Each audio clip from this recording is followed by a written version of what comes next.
Welcome to the deep dive. Today, we're diving into something I think, well, pretty much everyone struggles with at some point. Oh, yeah. Those moments, right? Yeah. Your emotions just surge, you react without thinking, and boom, instant regret. That wave just washes over you. Mm-hmm. We've all been there.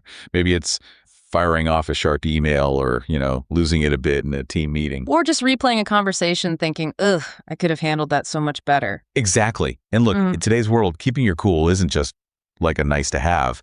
It's really fundamental. It absolutely shapes everything, your decisions, your relationships. Totally. We're talking about real emotional regulation, actually noticing those strong feelings, figuring out where they're coming from. And then this is the key part, choosing how you respond. Not just reacting, choosing, turning that nervous energy into focus, maybe. Or frustration into being assertive, but, constructively. Precisely. Which brings us to today's deep dive. Can't control emotional outbursts. There's a proven method for that. We're unpacking a structured, science-backed approach. It's called the pause method, and it's something you can start using right away. And the science behind why we react like that is fascinating. It's often called an amygdala hijack. Ah, yes, I've heard of that. Yeah, basically your brain's threat system kicks in super fast fractions of a second, and it just bypasses your rational thinking. Leading to those regrettable moments. Exactly. But the good news is, research shows, and this is solid research, that deliberately practicing emotional regulation, it really works. It reduces the intensity, the duration of those reactions. It creates this tiny but crucial pause. That space between trigger and response. And mastering something like this pause method, it leads to better decisions, stronger relationships, less stress. It's a big deal. It's 5 steps. Pause, acknowledge, understand, select, and engage. It's about intention. Okay, let's get into it. Step 1, the foundation. Pause. The big P. Right. And it sounds simple, but Yeah. it's really about reclaiming that split second, isn't it? Interrupting that knee-jerk reaction. It is. It's about giving your prefrontal cortex, the thinking part of your brain, a chance to actually catch up and, take the wheel. Stop the hijack? Stop the hijack. Yeah. And there are practical ways to do this. One of the quickest is the tactical breath. Super simple. Okay, how does that work? You just breathe in slowly, say for 4 counts, hold for 1, breathe out slowly for 4 counts, repeat it maybe 2 or 3 times. And that actually does something physically. Oh, yeah. It activates your parasympathetic nervous system. Yeah. That's your body's rest and digest system. Immediate calming effect. Wow. Okay. I can almost feel it now. What if things feel really intense, though? Right. For those moments when you're really spinning, there's physical grounding, Yeah. sometimes called the 5, 4, 3, 2, 1 technique. 5, 4, 3, 2, 1. Yeah. You deliberately notice 5 things you can see around you, 4 things you can touch, 3 things you can hear, 2 things you can smell, and 1 thing you can taste. So it pulls you out of your head and into the physical environment. Exactly. It anchors you in the present, redirects your focus away from the internal storm. Okay, but what about, real-time situations? Like you're in a tense meeting, you can't exactly start looking for things to taste. Right. Good point. For that, we have the micro timeout. It's subtle. Micro timeout, I like that. It could be saying something like, I'd like a moment to consider that before I respond. Or even just taking a slow sip of water. Creating a physical pause. Yeah, or adjusting your posture, maybe briefly closing your eyes. Even just a few seconds can be enough to prevent saying something you'll regret later. It can save hours of cleanup. That's so true. So let's imagine, you get some tough feedback from your boss. Instead of jumping straight to defense. You could take maybe 2 or 3 tactical breaths, just quietly. Or if there's conflict brewing in a team meeting. Quick 5, 4, 3, 2, 1 in your head. Notice the color of the wall, the feel of the chair. And if unexpected bad news hits? That micro timeout. Let me just process this for a second. Game changer. Okay, so for you listening, here's a quick exercise. Pause points. Think about 3 situations that usually trigger a strong reaction for you. What's your typical response? Now, pick one of those pause techniques. Breathing, grounding, micro timeout, and really visualize using it next time. And people often say, but I don't have time to pause. Right, it feels like things are moving too fast. But if you practice the tactical breath when you're not stressed, just for a few seconds here and there, you build that muscle. It becomes quick, like 5, 10 seconds quick when you need it. Okay, that makes sense. Practice makes perfect, or at least faster. And if you worry about looking hesitant, frame it. I want to give this proper thought. It sounds considered, not weak. Good point. What if emotions just hit too fast before you even think to pause? Try setting up environmental cues, like a specific object on your desk or maybe your computer wallpaper, something that just visually reminds you. Pause. Okay, so you've paused. You've created that space. Right. What's next? This is where it gets really interesting, right? Acknowledge. Yes. Acknowledge what you're actually feeling. And this isn't about judgment, it's just noticing. Just naming it. I read somewhere that just putting a label on the emotion can actually calm it down. That's exactly right. Neuroscientists call it affect labeling. Naming the feeling activates your prefrontal cortex, takes some power away from the amygdala, it dials down the intensity. And the more specific you can be, the better. Like not just bad, but... Precisely. That's emotional granularity. Being specific helps you manage it better. So how do we get specific? How do we move beyond just angry or stressed? Well, one great tool is the emotion wheel exercise. You start broad, maybe fear, then you drill down. Is it worry, anxiety, apprehension? So you refine it. Fear becomes maybe anticipatory anxiety about a presentation. Exactly. That level of precision points you towards a specific cause and potentially a solution rather than just feeling overwhelmed by general fear. Makes sense. What else? Another technique is the body scan. Where do you feel the emotion in your body? Oh, interesting. Like noticing a tight jaw or tense shoulders. Or butterflies in your stomach. Yeah. Connect those physical sensations to the emotion. Tight jaw might be anger or tension. Butterflies could be anxiety or even excitement. Sometimes they feel similar. Right. And maybe rate the intensity, like 1 to 10. Yeah, that helps track it. Then, critically, you adopt the stance of the non-judgmental observer. Meaning? You notice the feeling without beating yourself up about it. So not, ugh, I shouldn't be feeling anxious, but simply, okay, I'm noticing anxiety. And that's understandable given the situation. Detached awareness almost. Kind of. It's self-awareness without self-criticism. Got it. So for you listening, try this. Emotion vocabulary builder. Make a list, maybe 20 specific emotion words, define them, note how they feel in your body, and think of a recent time you felt that way at work. It really builds your internal toolkit. And if you struggle to get past just good or bad, start with the body. Where's the tension? Where's the energy? Then work backward to possible emotion labels. What if you're someone who tends to bottle things up, especially negative emotions? Practice acknowledging them privately first. Write it down. Say it out loud when you're alone. Just get comfortable with naming it for yourself. And that anxiety versus excitement confusion. Make your own little cheat sheet. Yeah. How do you experience the difference? What are the subtle tells for each one in your body or thoughts? Okay, so we've paused, we've acknowledged the feeling. Logically, the next question is, why? Why am I feeling this? That brings us to understand the source. Exactly. What triggered this? What underlying need isn't being met? Are there patterns here? This is where we connect the dots. You mentioned the ABC model earlier, antecedent, behavior, consequence. Right. It's a simple framework. What happened right before, antecedent? What was my emotional behavioral reaction, behavior? And what was the result, consequence? It helps map out the chain reaction. So how do we dig deeper into those triggers and needs? One really effective technique is the 5 whys analysis, like toddlers do. Just keep asking why. Pretty much. Start with the emotion. I feel really irritated. Why? Because my idea was ignored. Why? Because I wasn't given a chance to explain it. Why? And you keep going. Usually by the 5th why, you hit a deeper reason, maybe feeling undervalued or disrespected. That's powerful. Just simple questions uncovering core needs. It really is. Another lens is the values-emotions connection. Strong reactions often happen when our core values feel threatened. Like competence or fairness or recognition. Exactly. So if you feel angry when interrupted, ask yourself what value feels trampled on here. Maybe it's respect or feeling heard. Understanding that connection gives you insight into why it bothers you so much. And how do we spot recurring themes? Like if the same type of situation keeps setting me off. That's where the pattern recognition log comes in. For a week or so, jot down situations that trigger strong emotions. Note the context, who was involved, what happened just before. Then look for common threads. Okay, so for you listening, trigger pattern journal. For 1 week, log those strong reactions. Note the trigger, your response, and try to identify an underlying need or value. Then review it.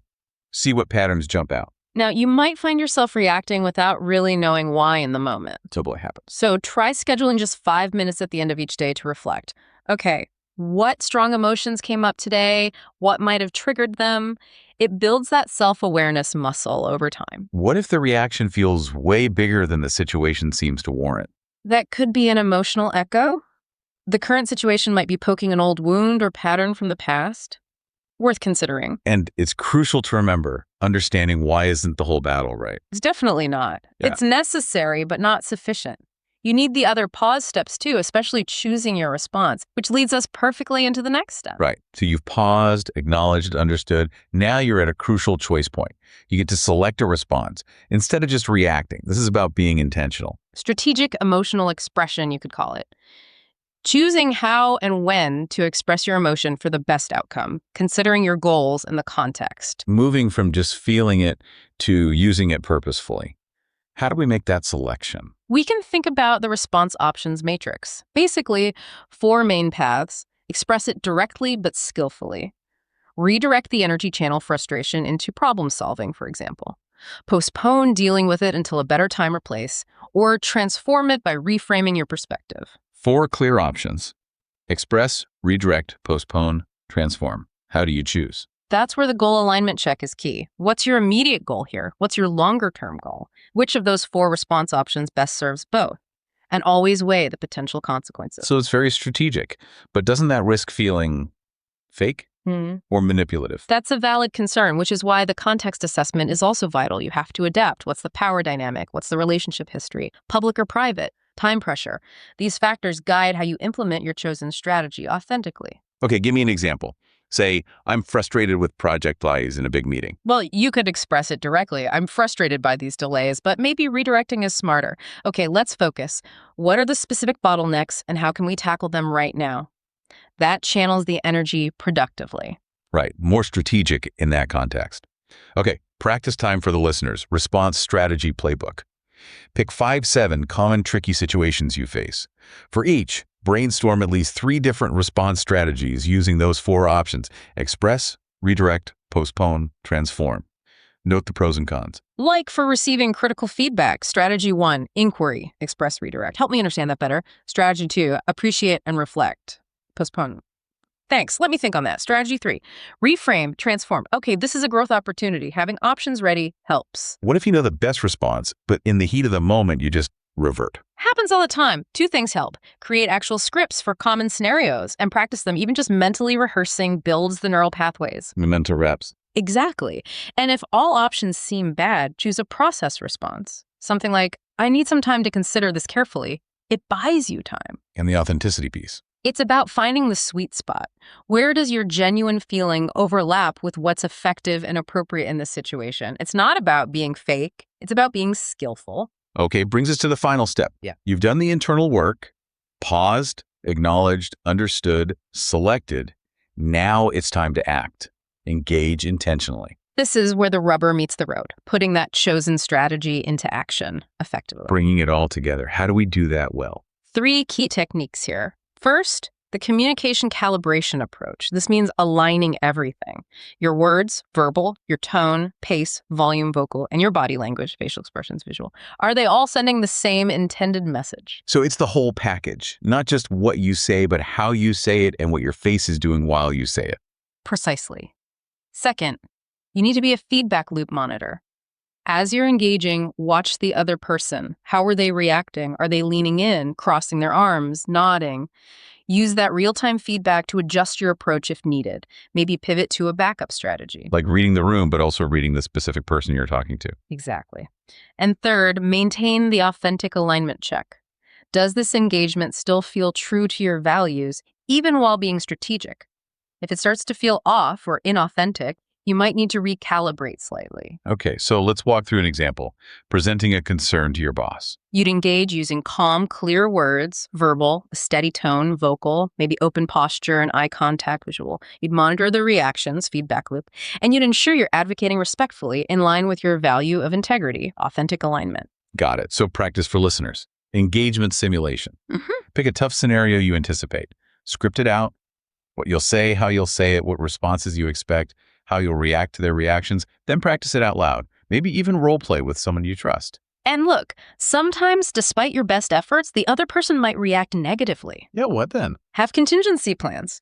Think a few steps ahead. What if they say X? Then I'll try Y. Stay flexible, but keep your goal in mind. What if your own emotions start bubbling up again during the conversation? Use those micro pauses we talked about. Take a sip of water. Glance at your notes. Just a second or two to recenter yourself using a quick tactical breath. And if you're unsure how your message is landing, Just ask. Check for understanding periodically. Does that make sense? Or just want to make sure we're on the same page here? Clarity prevents misunderstandings. So we've walked through all 5 steps: pause, acknowledge, understand, select, engage. But the real power comes when this isn't just a conscious checklist, right? When it becomes more automatic. yeah, how do we make this whole pause method ingrained?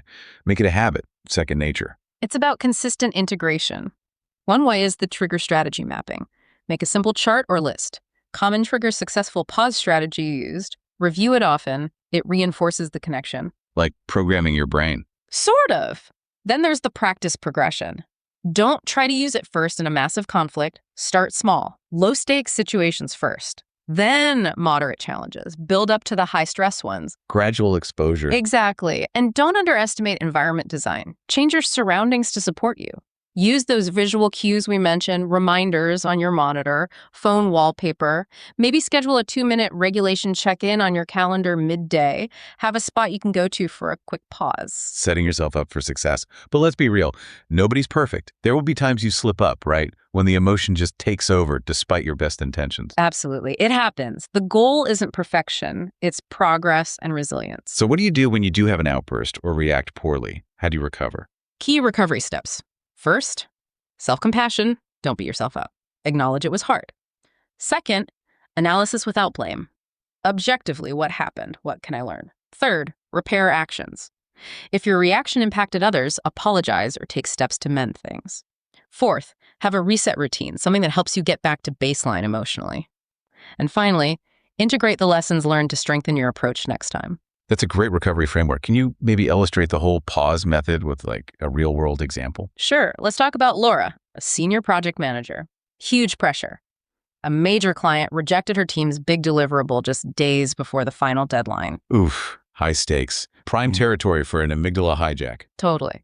In the meeting, Laura felt this immediate wave of defensiveness, frustration, anger. Okay, so PPOS. Yes. She recognized the surge and asked for a 5-minute break, saying she needed to review some notes. Smart move. During that break, she did tactical breathing and some quick physical grounding. Okay, then A, Yeah. acknowledge. She named the feelings: disappointment, worry about her team, anxiety about the timeline. Got specific. Understand. She did a quick 5 whys in her head. Realized the core issue wasn't just the rejection, but feeling her team's hard work was dismissed, and worry about their performance reviews, value threat, recognition, fairness. Select.